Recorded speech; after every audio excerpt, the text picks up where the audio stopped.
एक साल में 20% सबसे गरीब परिवारों को 72,000 रुपए उनके बैंक अकाउंट में सीधा डाल दिया जाएगा।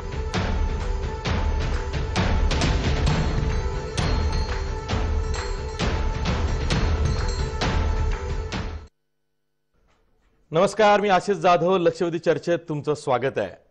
निवडणुका म्हटलं की जुमलेबाजी, आश्वासनं, घोषणा, नारे हे आलेच, पण ते करत असताना एकमेकांवर कुरघोडी करणे हाच खरं तर प्रयत्न राष्ट्रीय पक्षांचा असतो। त्यात काँग्रेस आधीचा सत्ताधारी पक्ष, आता विरोधी बाकावर बसलेला, त्याला विरोधी पक्षही म्हणता येत नाही, कारण काँग्रेसकडे विरोधी पक्ष नेते पदच दिलं गेलं नाही। विरोधकांमधला एक मोठा पक्ष, अशी अवस्था आज काँग्रेसची आहे। पण ही जी निवडणूक आहे, काँग्रेसच्याही हे लक्षात आलं। हे कधी आलं? जेव्हा नोटबंदीचा निर्णय मोदी सरकारने घेतला, तेव्हाच हे काँग्रेसच्या लक्षात आलं की काँग्रेसला अच्छे दिन येऊ शकतात। ते सुद्धा काँग्रेसनं आधीच्याच योजनांचा जर का नीट पाठपुरावा केला तर काँग्रेसला अच्छे दिन येऊ शकतात। कारण नोटबंदीचा निर्णय कोणतंही सजग जागरूक सरकार अशा अवस्थेत घेणार नाही, तो मोदी सरकारने घेतला होता। आणि मग राहुल गांधींनी जे आधी ठरवलं होतं की 2024 पर्यंत काही नाही, काँग्रेसची लढाई ही 2024 साठी, असं ते एकदा एका कार्यक्रमात म्हणाले सुद्धा होते। आणि त्यानंतर मात्र काँग्रेसनं उचल खाल्ली आणि त्यांच्या लक्षात आलं की 2019ची जी निवडणूक आहे ती चुरशीची होऊ शकते। आर्थिक धोरणांवरती मोदी सरकारची गडबड होऊ शकते। आपल्याला संधी आहे आणि मग तसा विचार करून काँग्रेसनं या निवडणुकीची तयारी केली, अशी मी माहिती खात्रीलायकरित्या देऊ शकतो, कारण तसे इनपुट्स आहेत। प्रश्न असा आहे की मोदी सरकारने आचारसंहिता लागण्यापूर्वी महत्त्वाच्या घोषणा, योजना, निर्णय जाहीर केले। आता काँग्रेस जाहीरनाम्यातल्या एक एक गोष्टी काढून वेगवेगळ्या सभांमधून राहुल गांधी त्यांचा उहापोह करतात, त्यांची घोषणा करतात। राहुल गांधींनी काल जी घोषणा केलेली आहे की सध्याचं जे किमान वेतन असायला हवं एखाद्या कुटुंबाचं, निकष जर का 12,000 रुपये महिन्याला असा धरला तर सध्या 6,000 रुपये महिना इतकं किमान वेतन सरासरी देशात अत्यंत गरीबातल्या गरीब कुटुंबाचा आहे।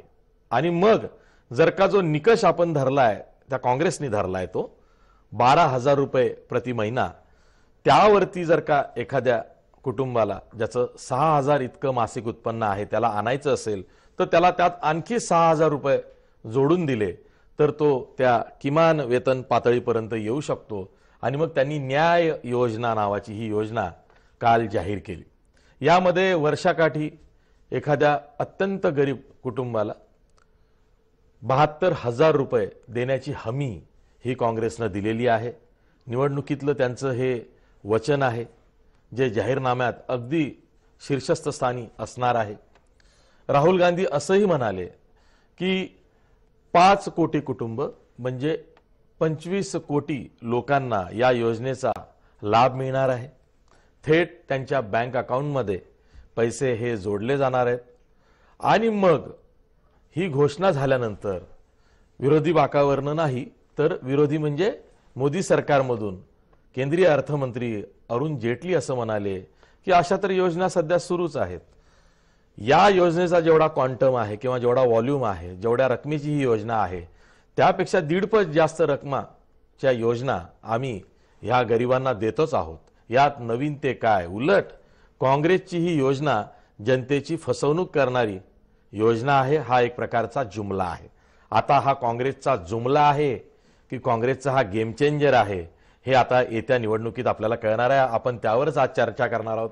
आपल्या स्टुडिओमध्ये राष्ट्रवादीच्या आमदार विद्याताई चव्हाण आहेत। आपल्यासोबत ज्येष्ठ कम्युनिस्ट नेते राज्यातले अजित अभ्यंकर आहेत। आपल्यासोबत काँग्रेसचे प्रवक्ते सचिन सावंत सुद्धा आहेत। तसंच आपल्यासोबत भाजपचे प्रवक्ते, भाजपचे आमदार डॉक्टर अनिल बोंडे आहेत। मी चर्चा सुरू करण्यापूर्वी आधी राहुल गांधी यांनी या योजनेची घोषणा केली तेव्हा ते काय म्हणाले हे तुम्हाला दाखवणार आहे। आधी राहुल गांधी काय म्हणालेत बघा। एक साल में 20% सबसे गरीब परिवारों को, हर जात, हर धर्म, हर भाषा के गरीब परिवारों को 72,000 रुपए साल के उनके बैंक अकाउंट में सीधा डाल दिया जाएगा।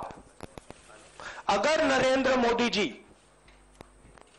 हिंदुस्तान के सबसे अमीर लोगों को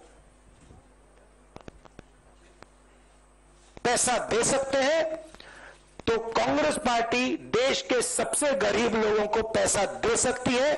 अब आप याद रखिए, मध्य प्रदेश, छत्तीसगढ़, राजस्थान में मैंने वायदा किया था 10 दिन कर्जा माफ होगा। मैं आपको यहां वायदा कर रहा हूं, न्याय होगा। एक साल में 20% सबसे गरीब परिवारों को, हर जात, हर धर्म, हर भाषा के गरीब परिवारों को 72,000 रुपए साल के उनके बैंक अकाउंट में सीधा डाल दिया जाएगा। काँग्रेसची ही घोषणा झाली त्यानंतर केंद्रीय अर्थमंत्री अरुण जेटली काय म्हणालेत बघा। केंद्र सरकार की 55 विभागों की योजनाएं हम डीबीटी के माध्यम से इन गरीब परिवारों को ऑलरेडी उनके बैंक के खाते में दे रहे हैं। अलग अलग योजना में किसी में 500, किसी में 800, किसी में 2,000 रुपया पहली तारीख को किसान के खाते में पहुंच जाता है, गरीब के खाते में पहुंच जाता है। गरीब परिवारों को जो नरेंद्र मोदी जी ने दिया है वो आज की तारीख में है 5.34 लाख करोड़, जो आज दिया जा रहा है। तो ये कौन सा 3.6 लाख करोड़ डीबीटी के माध्यम से देकर आप गरीब पे एहसान कर रहे हो? उससे 1.5 गुना ज्यादा तो हम दे ही रहे हैं। आपल्या सोबत राष्ट्रवादीचे आमदार विद्याताई चव्हाण आहेत। विद्याताई, ही योजना जरी काँग्रेसने जाहीर केली असली तरी डायरेक्ट बेनिफिशरी राष्ट्रवादी सुद्धा असणार आहे निवडणुकीत। तुम्ही कसं बघता या योजनेकडे? आणि त्याच वेळी गरिबी हटावाशिवाय दुसरा मुद्दा नाहीये काँग्रेस किंवा राष्ट्रवादीकडे? नाही, मला असं वाटतं खरं या योजनेचं स्वागतच केलं पाहिजे। म्हणजे ती काँग्रेसने केली असेल काय, राष्ट्रवादीने केली काय, पण खूपच म्हणजे याचा फायदा म्हणण्यापेक्षा याची आवश्यकता खूप होती। कारण जे आपण बघतोय हल्ली की जे अन्न सुरक्षा कायदा आपण आणल्यानंतर 35 किलो धान्य लोकांना मोफत मिळत होतं, आज यांचं सरकार आल्यानंतर ते बंद केलेलं आहे। त्यामुळे ज्या चांगल्या योजना होत्या सगळ्या त्याची एक तर नाव तरी बदलली किंवा ते बंद तरी केलेले। परंतु आता या योजनेमध्ये जो फायदा होणार आहे तो गोरगरिबांना, म्हणजे मला एक सांगायचं की पूर्वी इंदिरा गांधीजींनी जी गरिबी हटावचा नारा दिला होता तेव्हा 47%, 45% लोक हे दारिद्र्य रेषेखालचे होते। त्याच्यानंतर हळूहळू आज ते प्रमाण 25% पर्यंत 22% आलेलं आहे आणि गरिबी रेषेखाली असलेल्या लोकांना याचा फायदा होऊ शकतो।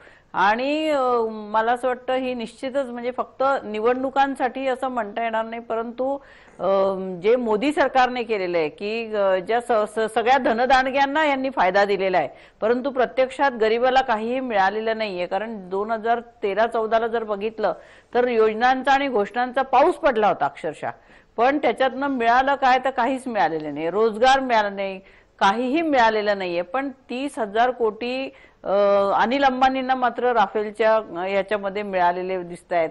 नीरव मोदी सारखे लोक पळून गेलेले दिसतायत, चोक्सी सारखे गेलेले दिसतायत। अनेक भांडवलदारांना म्हणजे 3.5 लाख कोटी यांना दिलेले आपण बघतोय। तर ह्या गरिबांना जर दिलं, ज्यांना आवश्यकता आहे अशा लोकांना जर दिलं तर मला वाटतं निश्चितच ह्याचा एक चांगला उपयोग होऊ शकेल। म्हणजे आपण रोजगार हमी योजना जी पवार साहेबांच्या पुढाकाराने आणण्यात आली होती, त्याच्यानंतर मनरेगाची योजना आणली, ह्या रोजगार लोकांना मिळाला, त्यातनं त्यांचं घर चाललं। परंतु अशा योजना ह्या राबवल्या गेल्या पाहिजे चांगल्या प्रकारे आणि ते प्रशासनात। रोजगार हमी योजना पवार साहेबांच्या पुढाकारात कशी आली?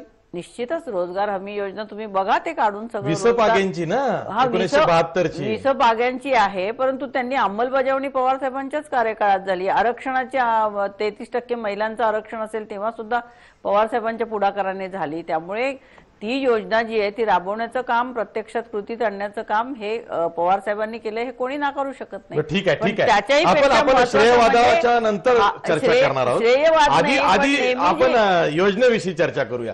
आम्ही जातोय कॉम्रेड अजित अभ्यंकर यांच्याकडे, आणि ते अर्थशास्त्राचे सुद्धा जाणकार आहेत, त्या अर्थानं सुद्धा मी आज त्यांच्याशी चर्चा करणार आहे. सर, ही योजना काही नवी नाहीये. म्हणजे अरविंद सुब्रमण्यम यांनी सुद्धा हा प्रस्ताव दिला होता की UBI संकल्पनेवर आधारित एक किमान उत्पन्नाची हमी देणारी योजना ही लागू करा.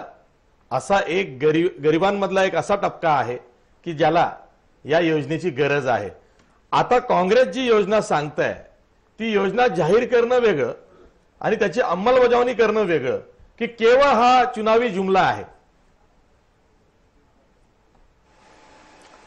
मला असं वाटतं की काँग्रेसनी गेल्या 5 वर्षामध्ये बऱ्यापैकी आत्मपरीक्षण केलेलं असावं, आणि त्याच्यामुळेच त्यांच्या हेही लक्षात आलेलं आहे की UPA 1च्या काळामध्ये डाव्या पक्षांच्या दबावामुळे मनरेगासारखी योजना असेल किंवा राष्ट्रीय वनाधिकार योजनेसारखी योजना असेल, म्हणजे कायदा असेल अशा, किंवा फूड सिक्युरिटी असेल, असे काही महत्त्वाचे कायदे आणि योजना तरतुदी त्यांनी केल्या, आणि त्याचा फायदा निश्चितच UPA 1ला झाला, आणि UPA 2 डाव्या पक्षांना पाठिंबा नसताना सुद्धा पण ते निवडून येऊ शकले.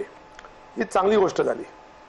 परंतु आता जी योजना जाहीर केलेली मधल्या काळामध्ये नरेंद्र मोदी सरकारने संपूर्ण उजवीकडे चाललेलं आर्थिक धोरण अधिकच पूर्णच उजवीकडे न्यायचं सर्व व्यवहार त्यांनी केला. त्या बॅकग्राऊंडवरती देशामधला जो रोजगार आहे तो वाढणं तर सोडा, पण आहे तो रोजगार कमी झालाय. लेबर पार्टिसिपेशन रेट ज्याला म्हणतो, हा देशातला 4% खाली आलेला आहे. म्हणजे याचा अर्थ तेवढ्या प्रमाणात लोक रोजगार आता शोधायला सुद्धा बाहेर जात नाहीत, इतकी वाईट परिस्थिती आहे. रोजगार याचा अर्थ लेबर पार्टिसिपेशन रेट आहे. याचं स्पष्टीकरण हवं असेल तर मी देऊ शकतो. किती लोक काम करतात किंवा कामाच्या शोधात आहे, दोन्हीची बेरीज केली तर त्याला मिळतो लेबर पार्टिसिपेशन रेट. तो गेल्या 4 वर्षामध्ये 4% कमी झालेला आहे. अतिशय गंभीर गोष्ट आहे. तेव्हा रोजगार लोकांच्या गरिबीमध्ये अधिक जास्त प्रमाणात वाढ झालेली आहे. ते लक्षात घेऊन काँग्रेसने अशा प्रकारच्या एका मोठ्या निधीची आम्ही तरतूद करू अशा प्रकारचं एक लक्ष याच्याकडे वेधलेलं आहे. त्यांच्या इंटेन्शनचं, त्यांच्या उद्दिष्टाचं मी स्वागत करतो.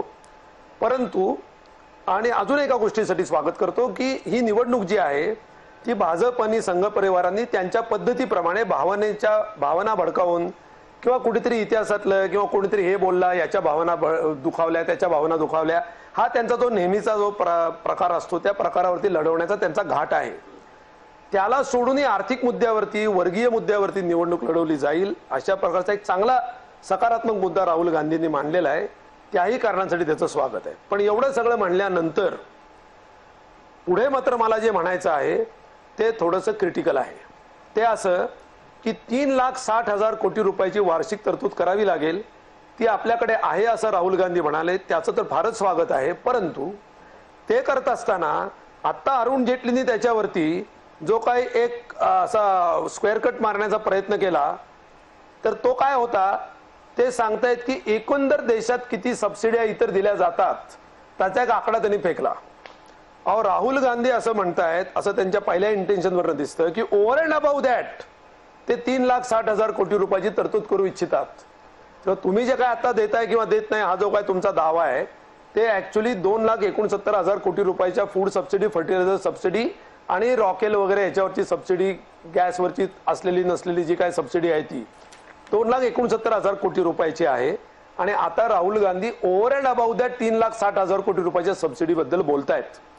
तेव्हा हे अरुण जेटलीचं जे काही विधान आहे हे सवंग आहे आणि असलंच तर खोटेपणावरती आधारलेलं आहे. आता प्रश्न फक्त असा आहे की 3,60,000 कोटी रुपये कुठनं आणणार. तर माझं असं मत आहे याच्यासाठी फिस्कल डेफिसिट वाढवण्याची गरज नाही. तशी चर्चा काही लोकांनी सुरू केली आहे. जर बडे कॉर्पोरेट्स जे आहेत त्या कॉर्पोरेट्सना इन्कम टॅक्समधून, कॉर्पोरेट इन्कम टॅक्समधून ज्या प्रचंड सवलती दिल्या जातात आणि मोदी सरकारच्या काळात तर ती उधळणच आहे, त्याची संख्या 3.5 लाख कोटीपेक्षा नक्कीच जास्त आहे. त्याची रक्कम कुठल्याही कराच्या दरामध्ये वाढ न करता उच्च उत्पन्नधारकांवरती जो कर आहे त्याची प्रामाणिकपणे वसूल केल्या आणि खोटेपणाने दिल्या जाणाऱ्या सवलती जर थांबवल्या तर ही रक्कम सरकारकडे येऊ शकते, तर ती अडचण नाही. आता माझा शेवटचा मुद्दा फक्त एकमेव असा आहे की युनिव्हर्सल बेसिक इन्कम ही कल्पना त्याच वेळेला योग्य ठरू शकेल ज्या वेळेला रोजगार हमी योजना, आरोग्यावरचा सरकारचा खर्च, शिक्षणावरचे सरकारचे स्वतःचे खर्च आणि रोजगार हमीवरचा सरकारचा खर्च याच्यामध्ये कुठेही कपात न करता जर सरकार ऍडिशनली असं युनिव्हर्सल बेसिक इन्कम देत असेल तर आणि तरच ते योग्य आहे. नाहीतर सरकार जर उद्या असं म्हणालं की शिक्षण पूर्ण खासगीकरण करून टाकतो, शिक्षणाचं अनुदान बंद, तर ते चुकीचं होईल. अन्नावरचं अनुदान बंद, त्याच्याऐवजी हे घ्या, ते मला अजिबात मान्य नाही. तर सब्जेक्ट टू दॅट मी या घोषणेचं स्वागत करतो. ठीक आहे. आपल्यासोबत डॉक्टर अनिल बोंडे आहेत, भाजपचे प्रवक्ते आमदार. अनिल बोंडे, 2014चा निवडणुकीचा प्रचार आठवा. पंतप्रधान पदाचे दावेदार नरेंद्र मोदी यांची भाषणं आठवा. 2 घोषणा त्यांनी केल्या होत्या. एक म्हणजे मोदी सरकार जेव्हा स्थापन होईल पहिला निर्णय काय घेतला जाईल तर शेतकऱ्यांची कर्जमाफी हा निर्णय घेतला जाईल. त्यानंतर ते असं म्हणाले की प्रत्येकाच्या खात्यामध्ये 15 लाख रुपये टाकले जातील. हे दोन्हीही निर्णय 5 वर्षात झाले नाही. आणि आता राहुल गांधी जे काँग्रेसचे अध्यक्ष आहेत ते अशी घोषणा करतात की गरिबांना आम्ही प्रतिष्ठा मिळवून देऊ, त्यासाठी प्रत्येक गरिबाचं किमान उत्पन्न महिन्याकाठी 12,000 असेल अशी योजना आम्ही राबवू. जो काही फरक असेल ती रक्कम आम्ही त्याच्या बँक खात्यात टाकू, त्या गरिबाला वर्षाकाठी 72,000 रुपये देऊ. म्हणजे एकीकडे आश्वासन 5 वर्षापूर्वी दिलं गेलं ते पूर्ण झालं नाही, दुसरीकडे आश्वासन दिलं जात आहे, ते देत असताना हे सांगितलं जात आहे छत्तीसगड, राजस्थान, मध्य प्रदेशमध्ये आम्ही शेतकऱ्यांना आश्वासन दिलं होतं की सत्तेत आल्यावर 10 दिवसाच्या आत कर्जमाफी करू, ती त्यांनी करून दाखवलेली आहे. आता परसेप्शनचा खेळ आहे, नॅरेटिव्हचा खेळ आहे. हा खेळ काँग्रेस आणि राहुल गांधी हे भाजप आणि नरेंद्र मोदींकडूनच शिकलेले आहेत. आता हा तोडीस तोड सामना म्हणायचा.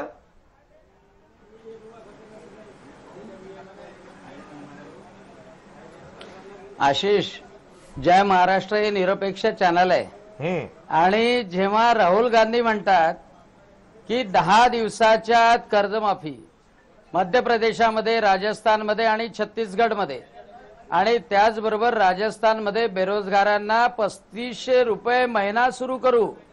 आज तुम्ही चौकशी करा मध्य प्रदेशमध्ये जाऊन की किती शेतकऱ्यांना कर्जमाफी मिळाली, किती बँकांमध्ये किती पैसे जमा झाले. माझ्या माहितीप्रमाणे आतापर्यंत फक्त 2200 कोटी रुपयाची कर्जमाफी मध्य प्रदेश सरकारने बँकामध्ये जमा केली. माझ्या मतदारसंघाला लागून असलेला तिथल्या मुख्यमंत्र्यांचा जिल्हा आहे छिंदवाडा, तिथल्या कोणत्याही शेतकऱ्याची कर्जमाफी झाली नाही आणि झाली असेल तर 300 रुपये 500 रुपये. राजस्थानमध्ये बेरोजगारांना 3500 रुपये महिना देण्याचं बोटावर मोजून याच राहुल गांधींनी सांगितलं होतं 10 दिवसात 3500 रुपये आम्ही दर महिन्याला देऊ. राहुल गांधींनी जाहीर करावं की राजस्थानमध्ये किती बेरोजगार लोकांना 3500 रुपये महिना सुरू केला. पहा, बोलणं सोपं आहे, बोलणं सोपं आहे. राहुल गांधीला जेव्हा पत्रकारांनी विचारलं की तुम्ही हे पैसे कसे देणार, 3.6 लाख कोटी रुपये कुठनं आणणार, कोणते गरिबाचे निकष ठरवल्या जाणार, तर ते सांगतात तुम्ही जाऊन चिदंबरमना विचारा. म्हणजे पूर्ण डिटेल त्या योजनेचं माहित नाही, स्टँडर्ड ऑपरेटिंग प्रोसिजर काय आहे याबद्दल ते सांगत नाही. फक्त आता त्यांना माहित आहे की आपली नाव पूर्णतः डुबते आहे आणि त्यामुळे पुन्हा गरिबांची सहानुभूती मिळवण्याकरता ज्याप्रमाणे राजस्थानमध्ये त्यांनी 3500 रुपये महिना बेरोजगाराला देण्याचं कबूल केलं, अजूनपर्यंत एकाही बेरोजगाराला मिळालं नाही आणि त्यामुळे चुनावी जुमला आहे. मी तर असं म्हणेल की निवडणूक आयुक्तांनी, निवडणूक कमिशननी यावर सुद्धा ऑब्जेक्शन घेणं आवश्यक आहे. हे तर असं आहे की तुम्ही आम्हाला मत द्या म्हणजे आम्ही तुमच्या खात्यामध्ये 6000 रुपये जमा करू असं सांगणं प्रलोभन देण्यासारखं आहे. हो, मोदी सरकारनं तसे निर्णय घेतले निवडणुकीच्या आधी. विरोधकांना निदान आश्वासन तरी देऊ द्या. वारंवार मोदी ऐका ना, निवडणुकीच्या अरे वा, ऐका, भाजप जर का घोषणा करेल तो निर्णय घेतला हा दुसऱ्यांचे जुमले निर्णय जो आहे, ऐका पूर्ण पूर्ण पूर्ण हो पूर्ण ऐकून घ्या की शेतकऱ्यांच्या प्रोडक्शन कॉस्ट मध्ये शासनाची सहभागी असावी असं स्वामीनाथनांनी वारंवार सांगितलेलं होतं. डायरेक्ट सबसिडी किंवा खतावर सबसिडी देण्याच्या सोबतच शेतकऱ्याच्या उत्पादन खर्चामध्ये वाटा असला पाहिजे. त्यासाठी अल्पभूधारक शेतकऱ्यांना 6,000 रुपये प्रतिवर्ष देण्याचं हे शेतकऱ्यांना एका बाजूनी मदत करणं आहे आणि ते डायरेक्ट सुरू झालेलं आहे. मला तुम्ही एक प्रश्न विचारा ना काँग्रेसवाल्यांना की राजस्थानमध्ये किती बेरोजगारांना 3500 रुपये महिना सुरू झाला. तुम्ही त्यांना विचारा की छत्तीसगडमध्ये किती कर्जमाफी झाली. तुम्ही त्यांना विचार. आज आम्ही महाराष्ट्रात सांगू शकतो की 22,000 कोटी रुपये जमा झाले. आज आम्ही महाराष्ट्रामध्ये किती शेतकऱ्यांना कर्जमाफी झाली त्याचं पेन ड्राईव्ह वर्ष चाललेलं आहे. तुम्ही पडताळणी करू शकता. कर्जमाफीचं राज्यात तिसरं वर्ष चाललेलं आहे. 2200 कोटी रुपये सुद्धा जमा झाले नाही. एका बेरोजगाराला पैसे देऊ शकलं नाही. एका बेरोजगाराला पैसे देऊ शकलं नाही आणि मग याला चुनावी जुमला म्हणायचा की नाही म्हणायचा हे तुम्ही ठरवलं पाहिजे. डॉक्टर साहेब, यांना माहिती आहे की पंतप्रधानांनी प्रचारामध्ये जी 2 आश्वासनं दिली, शेतकऱ्यांना संपूर्ण कर्जमाफी आणि 15 लाख रुपये, त्याचं काय झालं ते सांगा. पंतप्रधान असला पाहिजे. 15 लाख रुपयांचं काय झालं ते सांगा. 15 लाख रुपयांचं काय झालं ते सांगा. जगामध्ये भारताचं नाव पुढे करेल. भारत सिंगापूर असो चायना असो याच्यापेक्षा समोर गेला पाहिजे इथला युवक असं वाटणारा मजबूत पंतप्रधान जेव्हा लोकांची चॉईस आहे, नाव डुबते, त्यावेळेला असे जुनावी चुमले आणल्या जातात. ठीक आहे. आणि म्हणून कोणताही गरीब याला फसणार नाही. कारण यांना माहित आहे एक वेळा फसवणूक झाली आहे मध्य प्रदेशामध्ये, राजस्थानमध्ये आणि छत्तीसगडमध्ये. आणि म्हणून या गोष्टी संपूर्णतः चुनावी डॉक्टर साहेब, तुम्ही माझ्या प्रश्नाचं उत्तर देत नाही आहात. 15 लाखाचं काय झालं, संपूर्ण देशव्यापी कर्जमाफीचं काय झालं, या 2 महत्वाच्या घोषणा नरेंद्र मोदींनी पंतप्रधान पदाचे दावेदार म्हणून 2014च्या निवडणूक प्रचारात केल्या होत्या.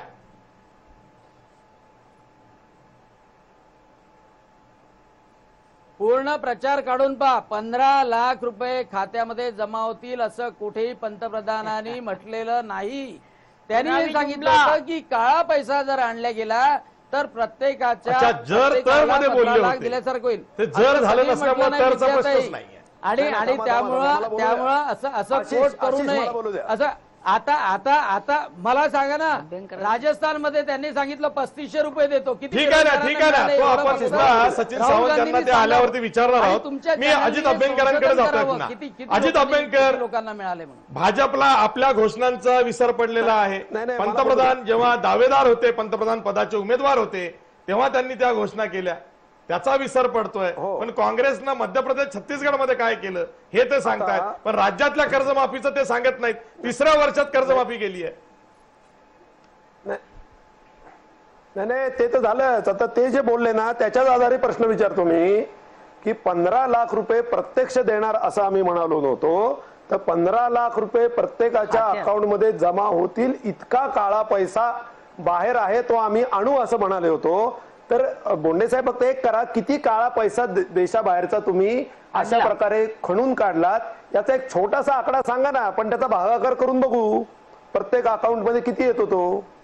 तुम्ही म्हणताय तसं, चला ते काय केलं ते सांगा आम्हाला.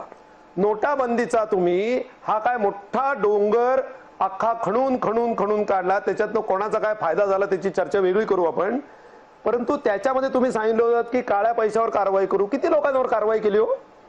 तुमचा टॅक्स जीडीपी रेशो इन्कम टॅक्सच्या टर्म्स मध्ये किती वाढला? किती दहशतवाद्यानं खोट्या नोटा तुम्ही सांगितल्या होतात. खोट्या नोटा तुम्ही किती पकडल्या याचा रिझर्व्ह बँकेचा रिपोर्ट आहे. मागच्या जर हिशेबाने मागच्या वर्षाची जर तुलना केली नोटाबंदीच्या आधीच्या वर्षाची, तर त्याच्यामध्ये अगदी किरकोळ स्वरूपाची वाढ झाली, अत्यंत किरकोळ स्वरूपाची. 86% नोटा तुम्ही परत घेऊन फेक नोटांसाठी तुम्ही रद्द केला म्हणून सांगितलं. किती फेक नोटा सोडल्या तुम्ही त्याच्यामध्ये? तुम्हाला नोटा मोजायला 18 महिने लागले, इतकी तुमची प्रचंड कार्यक्षमता आहे. आणि तुमचे रिझर्व्ह बँकेचे गव्हर्नर तुम्हाला सोडून गेले, आर्थिक सल्लागार सोडून गेले. आता ते एकदा सांगा की काळा पैसा परदेशातला किती आला, देशातला किती काढला, त्याच्यातनं किती लोकांना शिक्षा, खटले, प्रॉपर्टी जप्त्या किती केल्या, एकदा मांडा ना. तुम्ही दिलेल्या आश्वासनाबद्दल बोला. 15 लाख रुपये आमच्या आहे अकाउंटला ज्याची नको. उत्तर सगळेजण मोदी सरकारला, भाजपला मागताय, त्याची समाधानकारक उत्तर अजून तरी मिळालेली नाही. त्यात आता राहुल गांधींची, काँग्रेसची ही घोषणा आलेली आहे. त्यावरती विसंबून राहावं तर त्यांच्यावर किती विश्वास ठेवावा असा प्रश्न आता मतदारांना पडलेला आहे. एकूणच जुमलेबाजीमध्ये ही निवडणूक हरवते की काय अशी शक्यता दिसते. राष्ट्रीय पक्षांचे जेव्हा जाहीरनामे येतील तेव्हा एक एक जुमले, आश्वासनं, निर्णय हे जाहीर केले जातील आणि त्यातून मग कोटीची कोटी उड्डाणं जी म्हणतो ना आपण ती दिसतील. पण मग हा सगळा पैसा आणायचा कुठून आणि त्याचं वितरण कशा पद्धतीनं होईल यावर आपल्याला नेहमीच चर्चा करावी लागणार. आपण एक ब्रेक घेणार आहोत. ब्रेक नंतर काँग्रेसची प्रतिक्रिया काय, कारण राहुल गांधींनी ही जी योजना जाहीर केलेली आहे ती पण आपण ऐकणार आहोत. घेऊया एक ब्रेक. एक साल में 20% सबसे गरीब परिवारों को 72,000 रुपए उनके बैंक अकाउंट में सीधा डाल दिया जाएगा.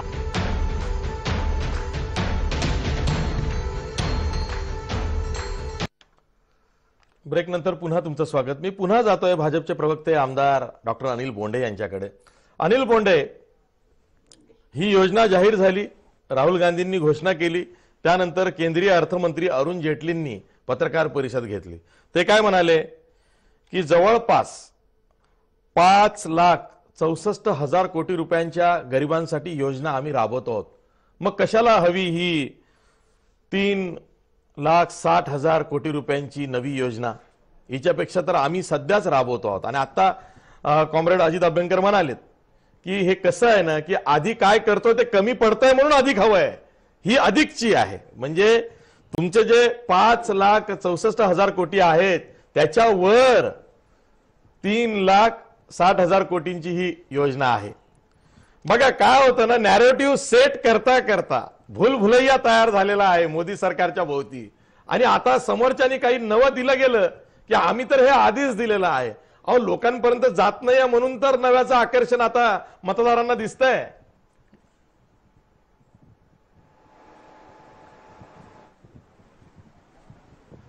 आशिष, कसं झालंय माहिती आहे का की लग्नाच्या अगोदर एखाद्या प्रियकरांनी म्हणायचं की मैं चांद तारे तोड के लावूंगा, म्हणजे चंद्र आणून देईल तुला, तुला तारे आणून तुम्ही देईल, सांगितलं. आणि मग नंतर कांदे आणि बटाटे सुद्धा आणू शकला नाही.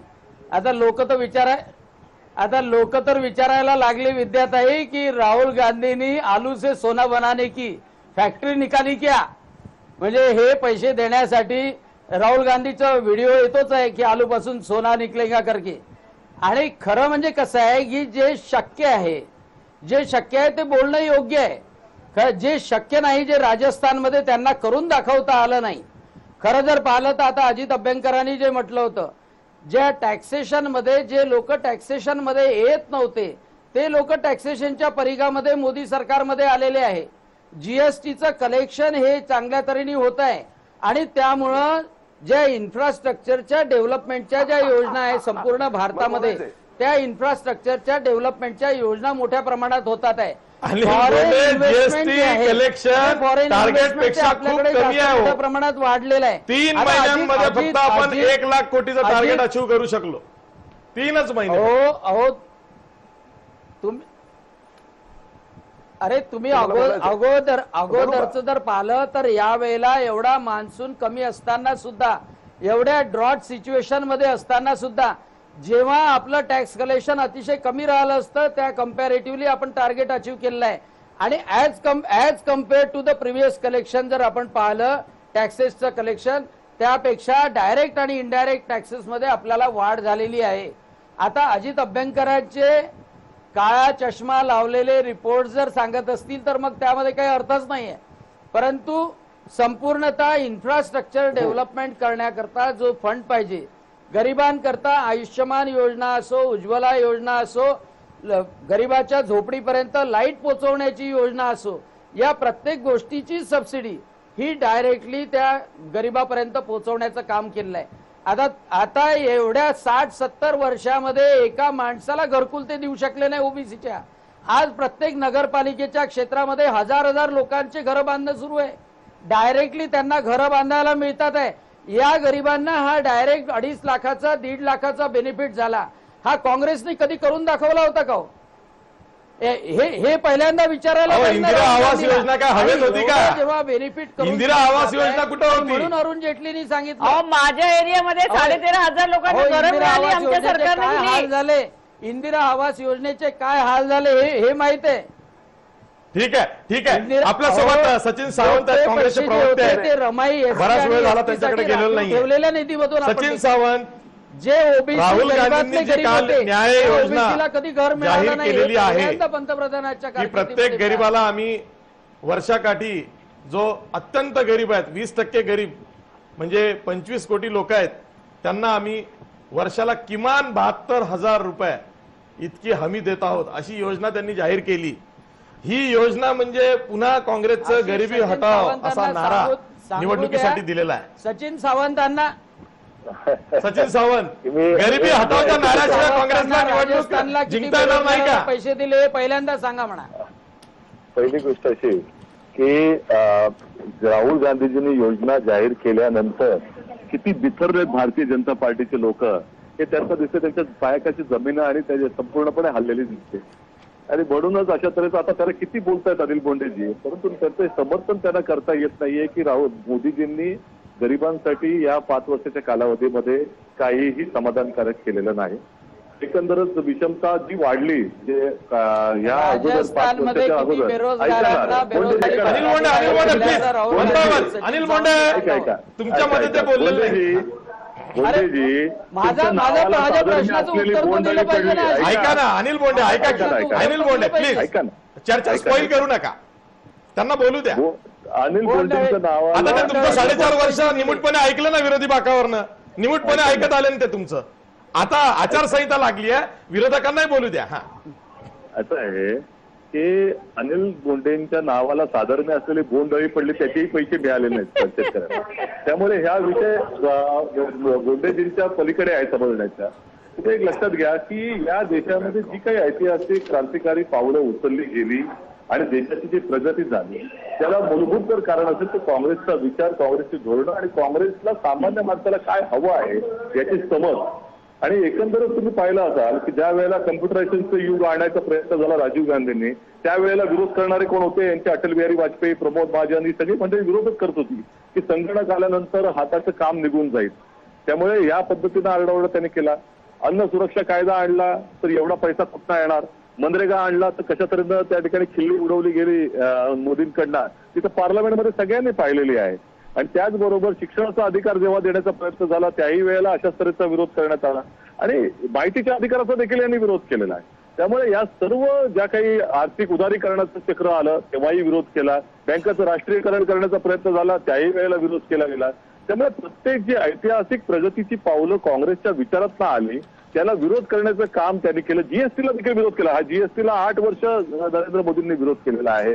जो वेळेला आपण एफडीआय रिटेल आणण्याचा प्रयत्न केला त्यावेळेलाही यांनी विरोध केला होता. त्यामुळे ह्यांच्या बुद्धीनं अशा काही योजना सुचत नाहीत. या देशाच्या विकासाची काही परिमाणं कशा तऱ्हेने आणता येतील याची बुद्धीनं सुचत नाही. त्यांना फक्त टीका समजते आणि त्याच्यामध्ये आलोचना करणं किंवा त्याच्यावरती त्या ठिकाणी हिणवणं हेच त्यांना समजतं. कुठला पैसा येणार असा प्रश्न त्यांनी मनरेगाच्या वेळेला देखील विचारला. असा प्रश्न अन्न सुरक्षा कायद्याच्या वेळेला मिळाला. आता तो पैसा येताना दिसतोय ना, त्या योजना लागू आहेत आणि आता तुम्हाला राबवावे लागतायत.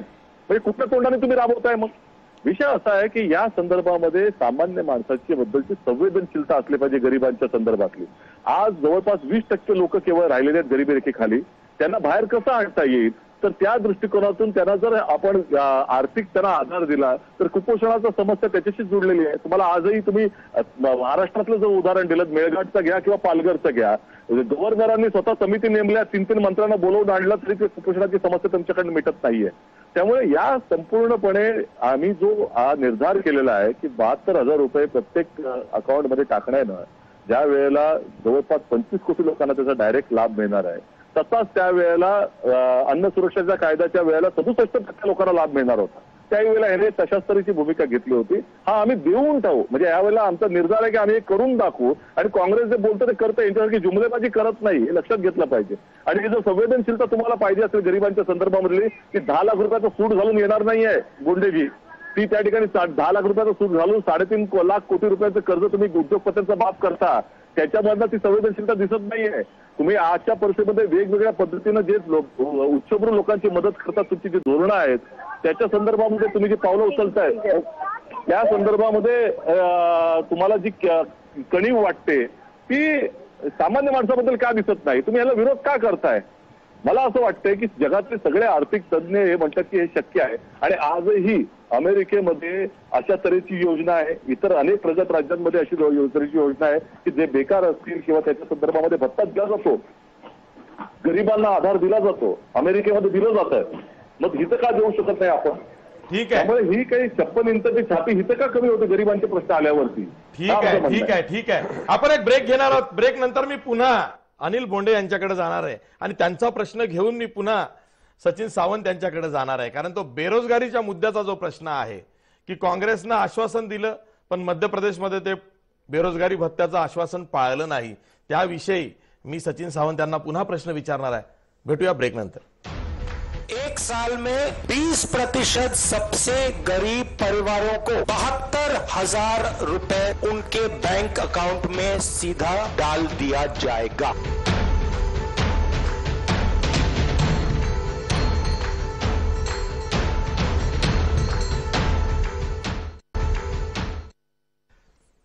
ब्रेक नंतर पुन्हा तुमचं स्वागत. मी पुन्हा जातोय मोर्शीला, अमरावती जिल्ह्यामध्ये, जिथले आमदार आहेत भाजपचे डॉक्टर अनिल बोंडे. डॉक्टर अनिल बोंडे आता सचिन सावंतही आलेले आहेत. आणि खरंच हे बघा, जुमलेबाजी वगैरे हे प्रकार 2014च्या आधी नव्हते. कोणत्याही नागरिकाला किंवा मतदाराला जुमला वगैरे हे काहीच माहिती नव्हतं. हे आता गेल्या 4.5 वर्षात इतका अंगवळणी पडलेला आहे ना हा शब्द जुमला जुमला जुमला.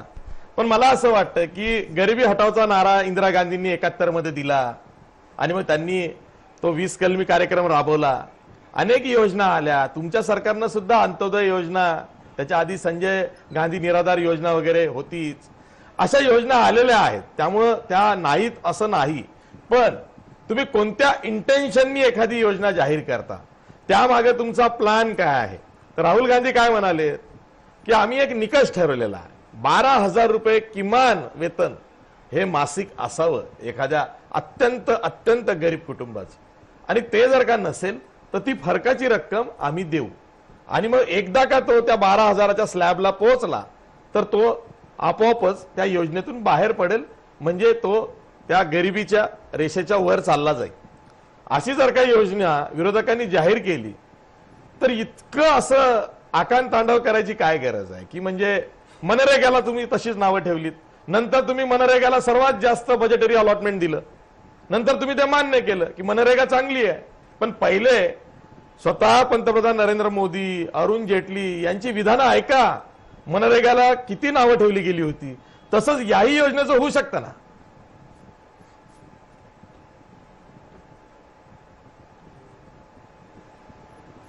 आशिष, मनरेगाला नावं ठेवली होती, त्यामधल्या भ्रष्टाचाराला नावं ठेवली होती. अच्छा, मनरेगाची हा मधला मार्ग आहे. कॉन्ट्रॅक्टरशिप जी चालत होती त्याला नावं ठेवली होती. मनरेगा जी आज ज्या पद्धतीनं इम्प्लिमेंटेशन केल्या जात आहे, मनरेगा जी आज जे चांगल्या तऱ्हेने इम्प्लिमेंटेशन केल्या जात आहे जलसंधारणामध्ये, वृक्ष लागवडमध्ये, त्यामुळे ती उपयोगी आहे. म्हणजे लोकांना रोजगार देण्यासाठी ती उपयोगी आहे. ती खऱ्या अर्थानं आता पहिल्यांदा राबवल्या जाते. माझ्या प्रश्नाचं सचिन सावंतांनी उत्तर दिलं नाही की मध्य प्रदेशमध्ये, राजस्थानमध्ये किती बेरोजगारांना भत्ता दिला हो. माझ्या प्रश्नाचं उत्तर दिलं नाही की किती लोकांना कर्जमाफी दिली. राहुल गांधीनं तर बोट मोजले होते 10 दिवस, 1, 2, 3, 4, 5 पासून 10 दिवसाची बाराखडी त्यांनी मोजली होती. मग फक्त कमलनाथांनी सही केली दुसऱ्या दिवशी. मला सचिन सावंतांनी सांगावं किती लोकांना बेरोजगार भत्ता सुरू झाला. आणि म्हणून जे केलं असेल तिथल्या लोकांच्या डोळ्यामध्ये धूळफेक केली, तिथल्या लोकांनी मतं दिले. बोंडेजी, आज तिथे जाऊन पहा, आम्ही तुमच्यासारखे नाही म्हणतात आम्ही पश्चाताप करतोय म्हणून. ऐका बोंडेजी, आणि ह्या गोष्टी पण सांगायला पाहिजे. ठीक आहे ठीक आहे सचिन सावंत उत्तर द्या. तुम्ही मध्य प्रदेश राजस्थान छत्तीसगड मध्ये जी आश्वासनं दिली ती पूर्ण करत नाही आहात. आली नसेल. बेरोजगाराचा भत्ता मध्य प्रदेशमध्ये दिला जात नाही. सरकार सत्तेवर कमलनाथ सरकार आल्यानंतरही. आता पहिली गोष्ट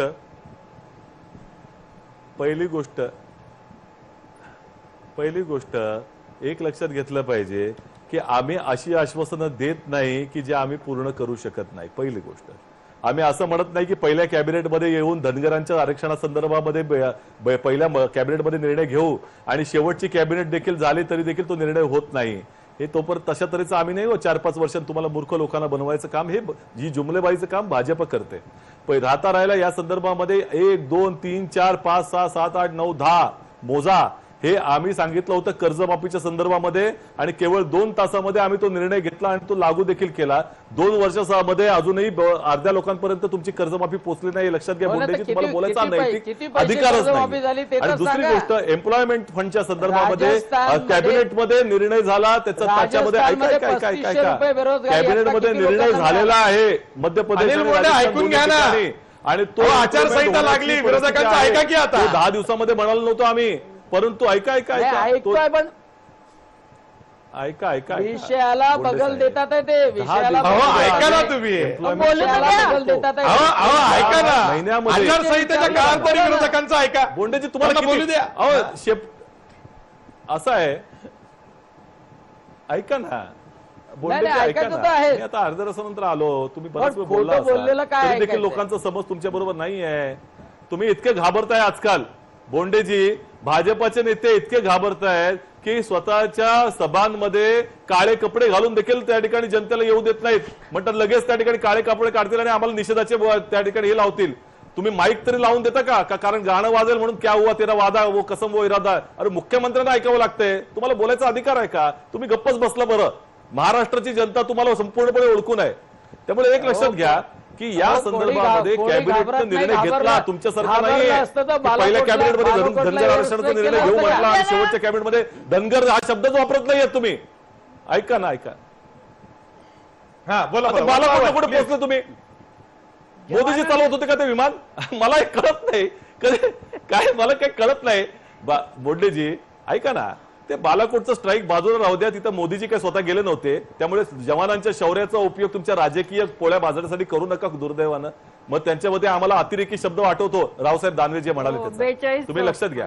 प्रश्न असा आहे की तुम्ही मगाशी जो म्हणालात की आलूच्या संदर्भामध्ये आलू की फॅक्टरी आणि सोना हा देखील राहुल गांधींनी शब्द मोदींसाठीच वापरला होता. आता तुमचा नाईलाज इतका झाला की त्या ठिकाणी राहुल गांधींचा शब्द त्या ठिकाणी बदलून तुम्हाला त्याच्यामध्ये राजकारण करायचं आहे. विषय असा आहे की तुमचा चेहरा या देशाच्या जनतेने ओळखलाय.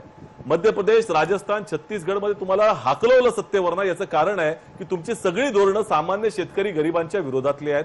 आणि म्हणूनच ज्या वेळेला 72,000 रुपयाची अशी योजना येते तेव्हा सगळ्यात जास्त मोठा पोटशूळ हा तुम्हाला होतो. कारण तिथे अनिल अंबानीचा, मुकेश अंबानीचा, अदानीचा, त्याच्याबरोबर तुमच्या सगळ्या त्या जिंदालचा कोणाचा फायदा होत नाहीये. तिथे गरिबांचा फायदा होणार आहे. त्यामुळे गरिबांच्या फायद्याची कुठली योजना चालत नाहीये. अजित अपेकर थोडीशी रॅशनल चर्चा करूया. बघा ही जी योजना आहे 1,00,000 कोटी रुपयांचं कर्ज माफ करताना त्याच्या पोटशूळ सर ही जी योजना काल राहुल गांधींनी जाहीर केलेली आहे तिचं स्वागत विरोधकांनी म्हणजेच भाजपनं किती केलं त्याच्यावरती किती पलटवार केला हा भाग सोडून द्या. पण या योजनेच्या घोषणेमुळे जो राष्ट्रवादाचा हँगओव्हर आहे तो उतरल्यासारखा झालाय. त्याच्यावरती हा उतारा आहे. हे बघा भारतीय जनता पक्ष आणि संघ परिवार यांची ही कायमची खेळी आहे की लोक जाती धर्म याच्या नावावरती शक्यतो फूट कशी पाडता येईल लोकांमध्ये आणि त्या भावनेच्या भडकाव्यामध्ये लोक कशा निवडणुका जिंकता येतील हा त्यांचा 1925च्या स्थापनेपासूनचा कार्यक्रम आहे. त्यामुळे त्याच्यात नवीन काहीच नाही. आता ते जमत नाही म्हणल्यानंतर त्यांनी ते राष्ट्रभक्ती नावाचं कॉन्ट्रॅक्ट फक्त त्यांनी भरलेलं आहे आणि बाकीचे लोक त्याला अपात्र आहेत असं त्यांनीच ठरवून टाकलेलं आहे. आणि त्याच्यामुळे ते मुद्दे काढतात. तर त्यांना कळत नाही. ते बालाकोटचं सांगताय तो इंदिरा गांधींच्या नेतृत्वाखाली पाकिस्तानची 90,000 सैन्य बांगलादेशमध्ये शरणागती लिहून आपण शरण आणलं. त्या पंतप्रधानांचं नाव आणि पक्ष तुम्हाला माहित नाही का? तो काँग्रेस पक्ष होता आणि त्या नेत्या इंदिरा गांधी होत्या, त्या पक्षाचा मी विरोधक असलं तरी सांगतो, त्यांनी अशा प्रकारची राष्ट्रभक्तीचा मक्ता घेऊन कधी केलं नव्हतं. आणि अटल बिहारी वाजपेयींनी त्यांचं कौतुक केलं होतं त्यावेळेला. तेवढा प्रामाणिकपणा त्यांच्यामध्ये होता, तो नरेंद्र मोदींकडनं ती अपेक्षाच नाहीये. तुम्ही काय करताय? वल्लभभाई पटेलांचे 283 मीटरचा पुतळा काँग्रेसवाल्यांनी मोदींचं करायला पाहिजे. करताय तेच कौतुक काँग्रेस. अनिल बोंडे अहो बालाकोटचे पुरावे तर द्या. बालाकोटचे पुरावे मागतायत ना विरोधक. अशी एक गोष्ट लक्षात ठेवा ना, एक गोष्ट लक्षात ठेवा, अटल बिहारींनी इंदिरा गांधींचं कौतुक केलं, तेच कौतुक नरेंद्र मोदींचं राहुल गांधींनी करायला पाहिजे. पुरावे मागतात, पुरावे द्या, ते कौतुक करणार. पण हे पुरावे पुरावे लागतील ना. पुरावे मागतात. आंतरराष्ट्रीय स्तरावर आपला हसू होऊ नये, देश म्हणून आपला हसू होऊ नये ना. मिळतील ना त्यांना. आपला देश महत्वाचा आहे. पूर्ण देशाची प्रतिष्ठा, देशाची विश्वासार्हता महत्वाची आहे. आशिष, हा सर बोला. आशिष मला बोलू द्या. त्यांना सांगतोय देशाची प्रतिष्ठा, विश्वासार्हता कशात आहे? बालाकोटचे पुरावे द्या. हा तुमचा मुखवटा होता, लक्षात घ्या. अटल बिहारी वाजपेयी हे तुमचे मूलभूत नेते नव्हे. पाकिस्तान पण तेच मागतोय. नाही, पुरावा जाऊ द्या, पुरावा जाऊ द्या. बांगलादेश निर्माण झाला यापेक्षा पुरावा प्रश्नच नव्हता. राज्यघटनेच्या पायी, राज्यघटनेनुसार विचार करते. अजून नवीन शोध लावला. ते संघ परिवाराच्या भावना भडकाऊ राजकारणातून झाले नाही, धर्मनिरपेक्ष राजकारणातून झाले. वारंवार नवीन शोध लावतात. 1962च्या युद्धाच्या वेळेला कम्युनिस्ट पक्षाचे अनिल बोंडे, अनिल बोंडे प्लीज त्यांना बोलू द्या. तुमच्यामध्ये बोलताय का कोणी? त्यांना बोलू द्या, त्यांना बोलू द्या. हे बघा अनिल बोंडे, तुम्ही 62चा मुद्दा काढून तुम्ही हे मान्य करताय आहात की तुम्ही जे काय केलं आहे असा तुमच्या पंतप्रधानांचा दावा आहे की पहली बार हो रहा है. तो पहली बार हो रहा है. पाकिस्तान, निम्मा पाकिस्तान धर्मनिरपेक्ष राजवटीमध्ये हात तोडला. तुम्ही पाकिस्तानचं एक गाव तोडून दाखवा. मी आव्हान देत नाही, युद्धखोरीचं आव्हान देत नाहीये. जे दावे तुम्ही करताय ना, त्या दाव्यामध्ये फोलपटापेक्षा दुसरं काही नाही, हे याच्यातून सिद्ध होतंय. कारण तुमचा सिद्धांत चुकीचा आहे. ठीक आहे, आपल्यासोबत विद्याताई चव्हाण सुद्धा आहे. विद्याताई चव्हाण, हे बघा आपण बालाकोट स्ट्राईक वगैरे, हे बघा सर्वांना असं वाटतं की निवडणुका ह्या रिअल इश्यूजवर, खऱ्या मुद्द्यांवरतीच लढल्या गेला पाहिजे. जे लोकांचे प्रश्न आहेत तेच निवडणुकीचे मुद्दे झाले पाहिजे. आज लोकांचे प्रश्न कोणते आहेत की महागाई असेल, बेरोजगारी असेल, किंवा ज्याला म्हणूया ना विकास देशाचा, आणि शेतकऱ्यांमधला जो रोष आहे तो का आहे, तर शेतकऱ्यांना त्यांच्या शेतमालाला भाव मिळत नाही आणि ते हालाकीचं जीवन जगतायत. असे जे मुद्दे आहेत त्यावरती निवडणूक झाली पाहिजे. पण त्याऐवजी पुलवामा, बालाकोट, राष्ट्रवाद, दहशतवाद हे मुद्दे आहेतच ना. देश म्हणून या मुद्द्यांना आपल्याला सामोरं जायचंच आहे. आणि भारत देश हा सक्षम आहे. मी पुन्हा पुन्हा वारंवार सांगत असतो की देश वेगळा, सरकार वेगळा. सरकार विरोधात बोललं म्हणून देशद्रोही कोणी होत नाही. आपलं संविधान तसं सांगत नाही.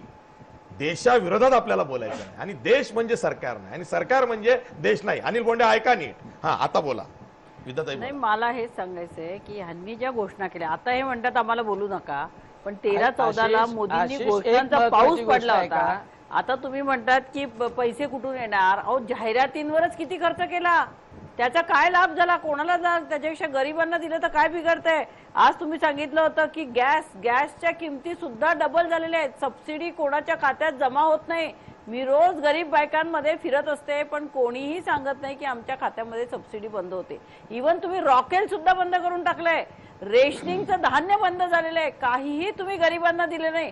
गरिबांचं नाव तुमच्या तोंडातनं शोभत सुद्धा नाहीये. तुम्ही फक्त धनदानग्यांना दिलेलं आहे. 15 मोठ्या भांडवलदारांना 3.5 लाख कोटीची तुम्ही लूट केलेली आहे. तुम्ही ते 30,000 कोटी राफेलचे अनिल अंबानींना दिलेले, तुम्ही सगळं काय केलं ते दलालांसाठी केलं. शेतकरी सुद्धा मरतोय, शेतमालाला भाव नाही, कांदे टोमॅटो हे सुद्धा रस्त्यावर फेकून दिलेले, कांद्याचा लिलाव सुद्धा बंद झालेला आहे. हे इतकं भयंकर सगळं तुमच्या इथे चाललेलं आहे आणि तरी त्याची तुम्हाला पर्वा नाही. आणि आता हे सगळे मुद्दे तुमच्या गळ्याशी आल्यानंतर तुम्हाला बालाकोट आठवतंय. म्हणजे मला म्हणत कुठलाही पंतप्रधान असताना तर पाकिस्तानला असंच उत्तर दिलं असतं, सडेतोड उत्तर दिलं असतं. त्याच्यात काही तुमचं कौतुक करायचं नाही. ते भारत कौतुक देश आहे, आपलं देश म्हणून सैन्य दल आम्ही काम सक्षम करतो. आहे. ते सैन्य आहे, ते पराक्रम करताय आणि त्याच्यामध्ये तुम्ही एवढं कॉलर ताट करायची काहीही गरज नाहीये. त्यामुळे तुम्हाला आता हे जे मूलभूत प्रश्न तुम्ही सोडवलेले नाही, लोकांना खोटी आश्वासनं दिलेली आहे, मोदींना फेकू मोदी म्हणून सर्रास म्हटलं जातंय. त्यामुळे तुम्ही आता हे सगळं बंद करा. तुम्हाला राज्य चालवणं जमलेलं नाही, तुम्हाला देश चालवणं जमलेलं नाहीये, गोरगरिबांचं नाही, तुमचं दलालांचं सरकार आहे. त्यामुळे तुम्ही ठीक आता आहे, काहीही बोलू निवडणुकांचा नका. माहोल आहे, आरोप प्रत्यारोप वाद प्रतिवाद हा जाहीर सभांपासून ते स्टुडिओतल्या चर्चेपर्यंत हे होणार आहेत, हे अंडरस्टूड आहे. मी शेवटी वेळ संपला तरी अगदी काही सेकंदासाठी सचिन सावंत यांच्याकडे जातो. सचिन सावंत, ठीक आहे, तुम्ही आश्वासन दिलेलं आहे लोकांना, ते आश्वासन पूर्ण करण्याची ताकद खरंच तुमच्यामध्ये आहे का, की केवळ निवडणुकांची मतं मागण्यासाठीच अशा घोषणा तुम्ही करणार आहात? कारण एक एक घोषणा जी जाहीरनाम्यातली आहे ती वेगवेगळ्या सभांमधून राहुल गांधी वेगवेगळ्या कोपऱ्यांमध्ये देशाच्या मांडतायत. ठीक आहे, तुमच्याकडे थिंक टँक चांगलं असेल, पण खरंच भारतीय अर्थव्यवस्थेचा विचार दिसतोय का?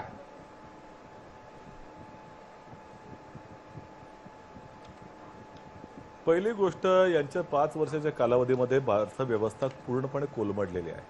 विकासाची गती जी आहे, या देशाचा जीडीपी ग्रोथ ही दरवर्षी उतरती कळा त्याला लागलेली आहे, हे तुम्ही पाहून घ्या. त्यामुळे इकॉनॉमी आजच्या परिस्थितीमध्ये यांच्या हातामध्ये चुकीच्या पद्धतीने चाललेली आहे.